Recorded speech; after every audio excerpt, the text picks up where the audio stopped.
Good afternoon, Father. Today, I'd like to talk about something a bit more serious and reflective, like the usual easygoing stuff that you might be more comfortable with. Many of my friends think of me as the humorous guy and someone with great social skills and flexibility. Or, at least I hope that this is what you all think about me. But today, I would like to tell about my story. A story that I've never shared with anyone during my time here at Father. Since I was young, I was always the kid who never lets a smile on his face. For the past 16 years, my priorities were simple. Enjoy life, make friends, and stand out in the spotlight.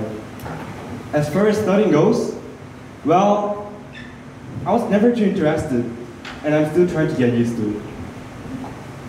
My parents always believed in me and invested heavily in my education.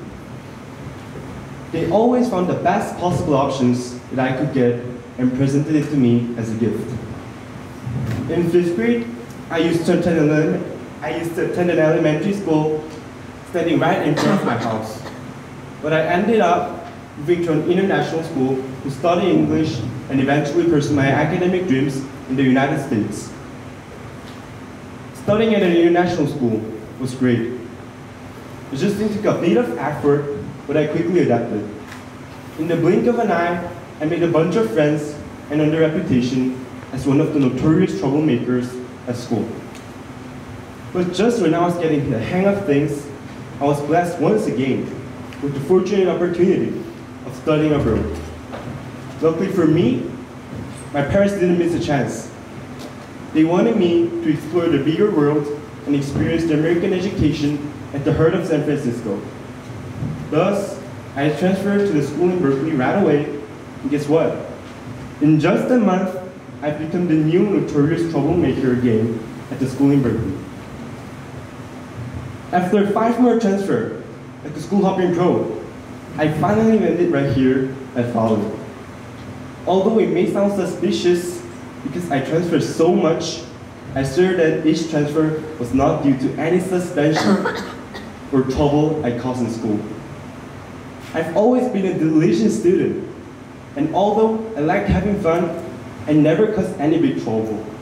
Most of the reason for my transfer was for my academic improvement and to find a better place for education.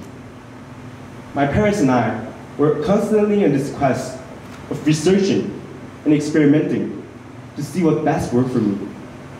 If my grades wasn't improving, I wasn't changing for the better, we continuously made the decision to move schools. In the end, moving schools wasn't all that bad. From attending 6 different schools in 6 years, I was able to learn what worked and what didn't work in the school. I've also had the privilege to meet and talk with so many different friends, all culturally different from diverse backgrounds. Through these connections with different people, I've developed a social skill that is applicable in most situations. I am now able to fit into any group, understanding the diverse perspectives that exist, even in a small community. I also know how to be culturally sensitive and politically correct and know where to draw the line. From being the jokester in class, I learned what not to do. And from befriending so many people, I learned what I should do. At the end of the day, I was searching for the best education in schools. I found that I've gained the best education from the interactions I got to have when I was traveling. The best education wasn't in the best school, but it was through the transitions of my life.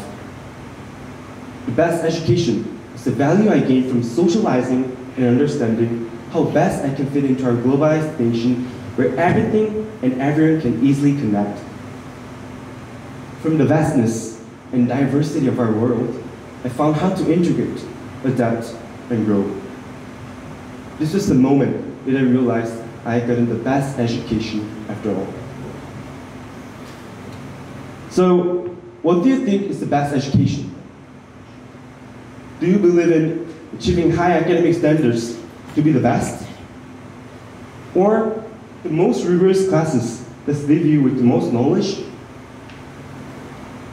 We're the nth generation, living in one of the most technologically advanced societies. In the near future, I can see how much better technology will become with VR and AR glasses, self-driving cars, and ChatGPT getting even smarter. So today, I'm here to tell you that you shouldn't always try to fight off the things that interest you. Like spending time on social media, and playing with VR, AR, or even AI. This will be the industries that will grow in the next decade, and we must embrace the things that are around us to be better prepared. Furthermore, do not ever look over social skills over academic skills. Socializing takes away time and energy, but without it, we will never succeed in the near future. Our world will be more connected, with faster internet and better access to socializing tools. We already see VR glasses that help us talk with each other virtually face-to-face. In a fast-growing, globally connected world, we should be more mindful of the things that are around us. To this end, I'm not encouraging any of you to stop studying and start playing. I'm saying socializing is a necessary skill that is often overlooked in our schools. We set high expectations for our grades, and we get there by spending more time studying. However, we all know that focusing takes time. We might wander off on the internet, browsing the web, talking with friends online, and messing with AIs. Therefore, we end up feeling like we never have enough time to socialize or hang out. I'm here to say, balance your time hanging out with friends and studying. If you think you're an introvert, that's also okay. You will most likely to be able to seek out other introverted friends who think like you and act like you. Most of all, you will feel comfortable around them and be able to increase your social activities. And how do I know this? It is because I'm also sometimes introverted, and I have hung out with those who are introverted. For instance, when I wasn't too comfortable speaking English in a public school in America, I didn't have many friends. But I found a group of friends who were also quiet but wanted to be around those who were quiet.